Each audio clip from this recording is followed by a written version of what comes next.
Remember Dennis Rodman, the NBA legend with wild hair, a louder-than-life personality, and championship rings with the Bulls? Well, this isn't a basketball story. It's about how a woman named Peggy finessed him and other pro athletes out of millions of dollars, all while pretending to be someone she wasn't. It all started back in the 1990s. Peggy was from New Orleans, and she wasn't trying to live an average life. She wanted wealth, luxury, status. And when her friend Travis got drafted into the NBA, she saw the perfect opportunity. Peggy crafted a lie. She told people she had a law degree from Harvard and had worked on Wall Street. Neither was true. But the story was convincing. She approached Travis and offered to manage his finances. Busy with basketball and trusting a friend, Travis agreed. But instead of managing his money, Peggy slowly stole nearly $2 million. She was secretly funneling it into her own bank accounts while living large, shopping, designer clothes, the works. 5 years later, Travis realized what was happening and fired her. But instead of going public, he let it go quietly. That silence let Peggy strike again. By the early 2000s, Peggy found her next target, Ricky, an NFL rookie. She met him through a mutual connection and pulled the same scam.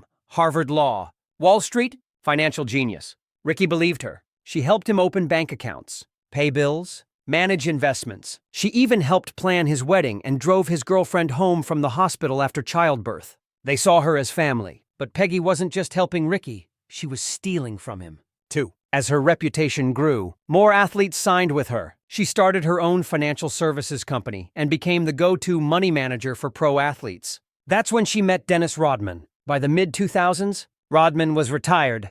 His finances were messy, and he was going through a rough patch with alcohol and bad press. Peggy stepped in and quickly became a trusted advisor, and even a maternal figure, reminding him to slow down on the drinking and helping him get back on track. Rodman was so grateful. He thanked her during his Basketball Hall of Fame induction speech, publicly, on stage. But behind the scenes, she was robbing him blind, stealing over $1 million from his accounts while living in a mansion, driving a Bentley and Maserati, and rocking Gucci everything. She even got a deal to shoot a BT reality show called The Peggy Show. A pilot episode was filmed, but it never aired. Then everything collapsed. In 2013, Rodman's power was cut off. Ricky and his wife were hit with a $450 tax bill, and his car was repossessed. Others reported their cards declining and cars disappearing. All signs pointed to one person, Peggy. She ghosted everyone, stopped responding to texts, emails, calls. Suspicion turned into investigation. Ricky's wife did some digging and found out Peggy had lied about everything.